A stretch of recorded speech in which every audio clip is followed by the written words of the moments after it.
കെട്ടിട നിർമ്മാണ മേഖല വലിയ പ്രതിസന്ധിയിലൂടെയാണ് കടന്നു പോകുന്നത്. ലാഭകരമല്ലാത്ത ഒരു വ്യവസായമായി ഈ കെട്ടിട നിർമ്മാണ മേഖല മാറിയിട്ടുണ്ട്. കൂടാതെ ഇതിലേക്ക് പണം ഇൻവെസ്റ്റ് ചെയ്യാനും ആരും തയ്യാറാകുന്നില്ല. അതുകൊണ്ട് തന്നെ ഇതിനോടനുബന്ധിച്ച് നമ്മളോടൊപ്പം സംസാരിക്കുന്നത് private building contract association general secretary പ്രദീപാണ്. എന്താണ് നിങ്ങൾ നേരിടുന്ന പ്രശ്നങ്ങൾ? പ്രധാനമായും ഇവിടെ ഉന്നയിക്കാൻ വേണ്ടി ഉദ്ദേശിക്കുന്നത് നമ്മുടെ കോറി ഉൽപ്പന്നങ്ങൾ ഇന്ന് ഏറ്റവും ഒടുവിൽ ആശ്രയിക്കുന്ന ഒരു സാമഗ്രികളിൽ ഒന്നാണത്. നേരത്തെയാണെങ്കിൽ നമ്മൾ മണൽ ആണ് ആശ്രയിച്ചത്. മണലിൻ്റെ ഒട്ടേറെ പാരിസ്ഥിതിക വിഷയങ്ങളെല്ലാം ചൂണ്ടിക്കാട്ടിക്കൊണ്ട് അത് എടുക്കാൻ പറ്റാത്ത ഒരു നിയമം നമ്മുടെ നാട്ടിൽ വന്നു. ഇപ്പോൾ കോറി ഉൽപ്പന്നങ്ങളെയാണ് ആശ്രയിക്കുന്നത്. കോറി ഉൽപ്പന്നങ്ങൾ അതിൻ്റെ ഇടനിലക്കാരാണ് ഇപ്പം കൈകാര്യം ചെയ്യുന്നത്. ഇടനിലക്കാർ കൈകാര്യം ചെയ്യുന്നത് കൊണ്ട് തന്നെ വലിയ ചൂഷണം ഈ മേഖലയിൽ നടക്കുകയാണ്. അപ്പോൾ വലിയ വർധനവ് ഈ കോറി ഉൽപ്പന്നങ്ങൾക്ക് ഉണ്ടാവുകയാണ്. അപ്പം സ്വാഭാവികമായും മെറ്റീരിയലിൻ്റെ വർധനവും കിട്ടാത്തതും കാരണം പല ആളുകളും ഈ മേഖലയിൽ നിന്ന് പിന്നോട്ടടിക്കുകയാണ്. നേരത്തെ ഒരുപാട് ആളുകൾ, പ്രവാസികൾ, കർഷകർ, അല്പം കുറച്ച് പണമുള്ള ആളുകളെല്ലാം ഈ മേഖലയിലാണ് നിക്ഷേപം നടത്തി ഇൻവെസ്റ്റ് ചെയ്തിരുന്നത്. ചെറിയ ചെറിയ വീടുകൾ, കെട്ടിടങ്ങളിലെടുത്ത് ഈ മേഖലയിൽ നല്ല നിലയിൽ മുന്നോട്ട് പോയതാണ്. ഇപ്പോൾ ഇതൊരു ലാഭകരമല്ലാത്തൊരു വ്യവസായമായി നമ്മുടെ നിർമ്മാണ മേഖല മാറി. അപ്പോൾ അതുകൊണ്ട് തന്നെ പണി വളരെ കുറഞ്ഞ ഒരു സാഹചര്യം. അപ്പം വില കുറവുണ്ടെങ്കിൽ അല്പം വില കുറവുണ്ട്. ഇപ്പോൾ സിമെൻറ്റിനും കമ്പിക്കെല്ലാം കുറച്ച് വില കുറവുണ്ട്. അപ്പം പക്ഷേ എന്താണെന്ന് പറഞ്ഞാൽ ആളുകൾ വീടെടുക്കാൻ തയ്യാറാകുന്നില്ല. ഇപ്പം സർക്കാരിൻ്റെ പ്രഖ്യാപിച്ചിട്ടുള്ള ലൈഫ് പദ്ധതി, അതുപോലെ അത്യാവശ്യം ആർക്കെങ്കിലും വീട് വേണമെങ്കിൽ, ഇതിപ്പോൾ ഒരു മകളുടെ കല്യാണം ഉണ്ടെങ്കിൽ വീടൊന്ന് നന്നാക്കണം, മകൻ്റെ കല്യാണം ഉണ്ടെങ്കിൽ നന്നാക്കണം, അങ്ങനെ അത്യാവശ്യമുള്ള വർക്കുകൾ മാത്രമേ നടക്കുന്നുള്ളൂ.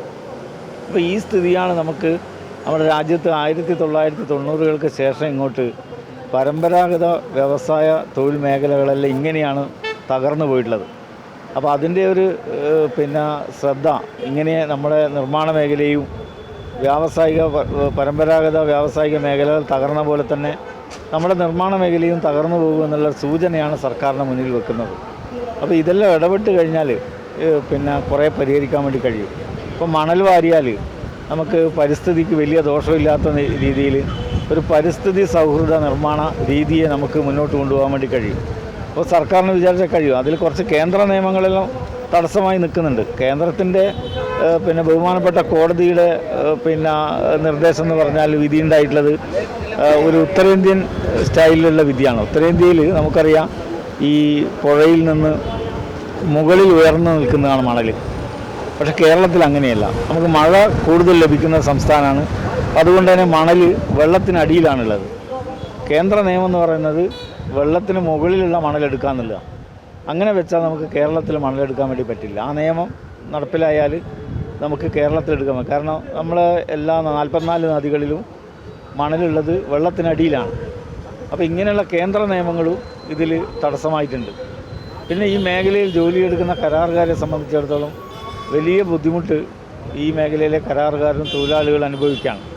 നമ്മളൊരു രജിസ്ട്രേഷൻ ഇല്ലാതെ പലർക്കും ഏത് സമയത്തും കടന്നു വരാൻ വേണ്ടി പറ്റുന്ന മേഖലയായി നിർമ്മാണ മേഖല മാറി. ഇപ്പോൾ ഒരു റിട്ടയർഡ് ഉദ്യോഗസ്ഥൻ, ഇനി ഒരു പ്രവാസി, അവരൊന്നും വരണ്ടെന്നല്ല പറയുന്നത്. പക്ഷേ ആർക്ക് വേണമെങ്കിലും ഈ മേഖലയിൽ വന്നൊരു കരാറുകാരനാകാം, ഒരു തടസ്സവുമില്ല. അങ്ങനെ വരുമ്പോൾ സ്വാഭാവികമായും വലിയ പ്രതിസന്ധി ഈ മേഖലയിൽ നിലവിലുള്ള ആളുകൾ അനുഭവിക്കുകയാണ്.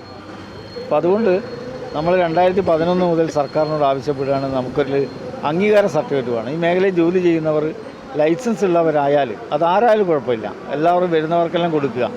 അങ്ങനെ വന്നാൽ ഒരു നിയന്ത്രണം ഈ മേഖലയിൽ ഉണ്ടാവും. അപ്പോൾ അതുകൊണ്ട് ലൈസൻസ് തരണം എന്നുള്ളത് നമ്മുടെ എക്കാലത്തെയും പ്രധാനപ്പെട്ട ആവശ്യങ്ങളിലൊന്നാണ്. അതിനോട് അനുഭാവപൂർവമായിട്ടുള്ള ഒരു സമീപനം സർക്കാർ സ്വീകരിച്ചിട്ടുണ്ട്. പക്ഷേ അതിങ്ങനെ അനന്തമായി നീണ്ടുപോവുകയാണ്. അത് അനന്തമായി നീണ്ടുപോകുന്നത് ശരിയല്ല. എത്രയും പെട്ടെന്ന് നമുക്ക് അനുവദിച്ച് തരണമെന്നാണ് നമ്മൾ ഈ സമരത്തോട് ആവശ്യപ്പെടുന്നത്. അതുപോലെ തന്നെ ഒരു പ്രധാനപ്പെട്ട ആവശ്യം ഒന്നാണ് നമ്മൾ ഈ സൈറ്റ് ഇൻഷുറൻസ് പദ്ധതി നടപ്പിലാക്കുക എന്നുള്ളത്. നമുക്കറിയാം, ഇപ്പോൾ ആധുനികമായിട്ടുള്ള രീതിയിലാണ് നിർമ്മാണ മേഖല മുന്നോട്ട് പോകുന്നത്. ഈ ആധുനികമായ രീതിയിലേക്ക് വരുന്നത് കൂടി വലിയ അപകടങ്ങൾ ഈ മേഖലയിൽ നിലനിൽക്കുകയാണ്.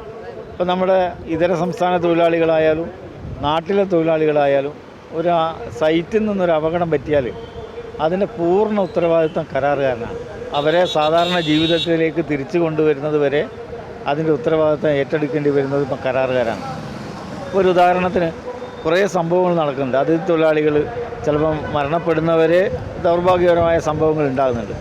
അങ്ങനെ സംഭവിച്ചാൽ ഒരു കരാറുകാരൻ അവരെ ജന്മനാട്ടിൽ എത്തിക്കണമെങ്കിൽ വലിയ ലക്ഷങ്ങൾ ചിലവഴിച്ചിട്ട് വേണം ഇപ്പോൾ അവരെ നാടുകളിൽ എത്തിക്കുക. അപ്പോൾ അത് വലിയ അപകടം ഉണ്ടാകും. അപ്പോൾ അത് ഒരു പരിധിവരെ പരിഹരിക്കാൻ നമ്മളിപ്പം ബിൽഡിംഗ് പെർമിറ്റ് കിട്ടിയ വർക്കുകളാണ് എടുക്കുന്നത്. ഇപ്പം ബിൽഡിംഗ് പെർമിറ്റ് ആവശ്യപ്പെടുമ്പം തന്നെ അത് സൈറ്റ് ഒന്ന് ഇൻഷൂർ ചെയ്താൽ ഒരു ചെറിയ തോക്ക്, ഇപ്പോൾ ഒരു 1000 സ്ക്വയർ ഫീറ്റിലൊരു ബിൽഡിങ്ങാണ് പെർമിറ്റ് കൊടുക്കുന്നതെങ്കിൽ ഒരു ചെറിയൊരു 1000-1500 റുപ്യയും കൂടി ചിലവഴിച്ച് കഴിഞ്ഞാൽ ആ സൈറ്റിൽ നമ്മൾ തുടക്കം മുതൽ അതിൻ്റെ ഫിനിഷിംഗ് ഘട്ടം വരെയുള്ള തൊഴിലാളിക്ക് എന്തെങ്കിലും അതിൻ്റെ ഭാഗമായി അപകടം പറ്റിയാൽ ഈ സൈറ്റ് ഇൻഷുറൻസ് പദ്ധതിയുടെ ഭാഗമായി അവരെ സംരക്ഷിക്കാൻ വേണ്ടി കഴിയും. അപ്പോൾ അത് കൂടി നമ്മളെ ഈ സമരത്തിൻ്റെ പ്രധാനപ്പെട്ട മുദ്രാവാക്യങ്ങളിൽ ഒന്നാണ്. അപ്പോൾ പൊതുസമൂഹത്തെ ആകെ ബാധിക്കുന്നതും കരാറുകാരെയും തൊഴിലാളികളെയും ബാധിക്കുന്ന വിഷയങ്ങളാണ്. നിർമ്മാണ തൊഴിലാളികളെ വിഷയം കൂടി നമ്മളിതിൻ്റെ ഭാഗമായി പറഞ്ഞു, അവർ ക്ഷേമതി ആനുകൂല്യം. അപ്പോൾ ഇന്ന് നമ്മളെ ബഹുമാനപ്പെട്ട വട്ടിയൂർക്കാവ് MLA ആണ് ഇന്ന് സമരം ഉദ്ഘാടനം ചെയ്യാൻ വന്നത്. അപ്പോൾ അവർ കൂടുതൽ ആ കാര്യങ്ങളെ സംബന്ധിച്ച് വ്യക്തമാക്കിയിട്ടുണ്ട്. 83 കോടി രൂപയോളം സർക്കാർ അനുവദിച്ചിട്ടുണ്ട്. ഈ ഓണത്തിന് മുമ്പേ നിർമ്മാണ തൊഴിലാളികൾക്കുള്ള ക്ഷേമനിധി കുടിശ്ശിക വിതരണം ചെയ്യുമെന്ന് പറഞ്ഞിട്ടുള്ള വളരെ സന്തോഷകരമായ ഒരു നിലപാടാണ്. നമ്മൾ ആ മുദ്രാവാക്യം മുന്നോട്ട് വെച്ചാണ്. പിന്നെ സർക്കാരിൻ്റെ K-സ്മാർട്ടാണ് നമ്മൾ മറ്റൊരു മുദ്രാവാക്യം. K-സ്മാർട്ട് എന്ന് പറഞ്ഞാൽ നമ്മൾ സംഘടന നേരത്തെ സ്വാഗതം ചെയ്തൊരു പരിപാടിയാണ്. K-സ്മാർട്ട് നല്ലതാണ്.